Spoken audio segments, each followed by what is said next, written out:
295 का दावा आप कर रहे हैं, तो नेता चुनने में क्या परेशानी हो रही थी? लीडर चुनने में? इसका मतलब कि जनता ने आपको एग्जिट कर दिया।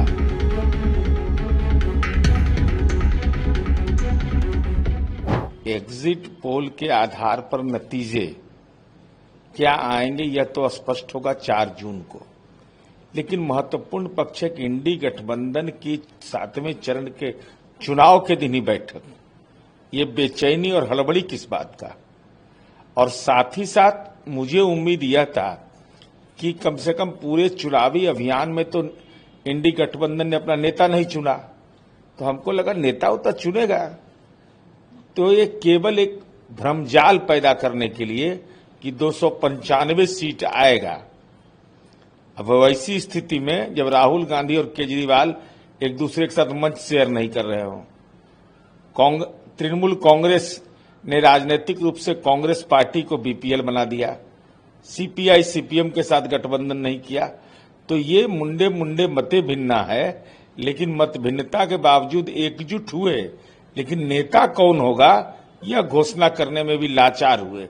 इसलिए कोई एग्जिट पोल के जो भी नतीजे आएंगे वो 4 जून को स्पष्ट होगा। लेकिन इंडी गठबंधन ने 1 जून को बैठक कर यह तय कर दिया कि प्रथम दृष्टया में वो चुनाव हार गए। जयराम रमेश बोलते हैं कि एग्जिट पोल को साइड कीजिए, जो अभी सत्ता में उनका एग्जिट होना चाहिए।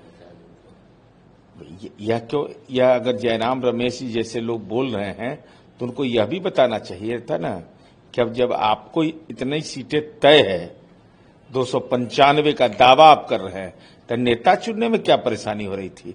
लीडर चुनने में? इसका मतलब कि जनता ने आपको एग्जिट कर दिया और जनता ने आपको परमानेंट रूप से आपको एक रीजनल पार्टी के स्वरूप में आपकी पार्टी को देख रहा है। यह महत्वपूर्ण पक्ष है। अब आरोप है तो तथ्य दीजिए ना। माने इतने जो मीडिया के विभिन्न ग्रुप लोगों ने किया है, तो वो बीजेपी के ऑफिस से हुआ। यही काम किए हैं यहाँ पर राष्ट्रीय जनता दल ने किया है। तो जांच हो रही है ना। अब तो रोना ही रोएंगे ना। अब तो कहेंगे ईवीएम खराब है, ईवीएम में गड़बड़ी है, यह कहेंगे कि चुनाव में पारदर्शिता का अभाव है, चुनाव आयोग को प्रभावित किया गया। तो विधवा विलाप करने से बेहतर होता कि जनता के सामने जाकर रोते, कहते कि हम बेचैन आत्मा की तरफ तड़प रहे हैं। राहुल गांधी ने प्रेसिडेंट को पत्र लिखा है कि अग्निवीर मामले में इंटरफेयर करें। अब तो अग्निवीर जैसे महत्वपूर्ण सवाल पर राष्ट्रीय सुरक्षा की चिंता आपको होने लगी, यह महत्वपूर्ण विषय है। माननीय राहुल गांधी जी, याद है ना कि जब आपकी सरकार केंद्र में थी तो हर 3 महीने 4 महीने पर आप जाते थे, आपके विदेश मंत्री जाते थे पाकिस्तान और पाकिस्तान के विदेश मंत्री आते थे भारत। लेकिन अब भारत का पुरुषार्थ इतना मजबूत है, चाहे वो सेना हो या अग्निवीर हो, कि अगर पाकिस्तान कोई प्रयास करता है तो उसके मांद में घुसकर भारत की सेना और भारत का अग्निवीर सर्जिकल स्ट्राइक करता है। ये दौर बदला है। ये अग्निवीर और जो सेना के जो जवान हैं उनके पुरुषार्थ पर देश अभिमान करता है।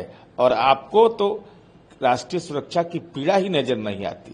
जो रामकृपाल जी के साथ घटना घटी है, हमले की खबर कैसे देखते हैं? मसौढ़ी के तिनेरी में माननीय रामकृपाल यादव जी वहां गए और जिस ढंग का, और तिनेरी जमालपुर है बगल में, जाने के क्रम में जिस ढंग से आपराधिक रूप से उन पर हमला किया गया, यह निश्चित रूप से चुनौतीपूर्ण है, चिंताजनक है।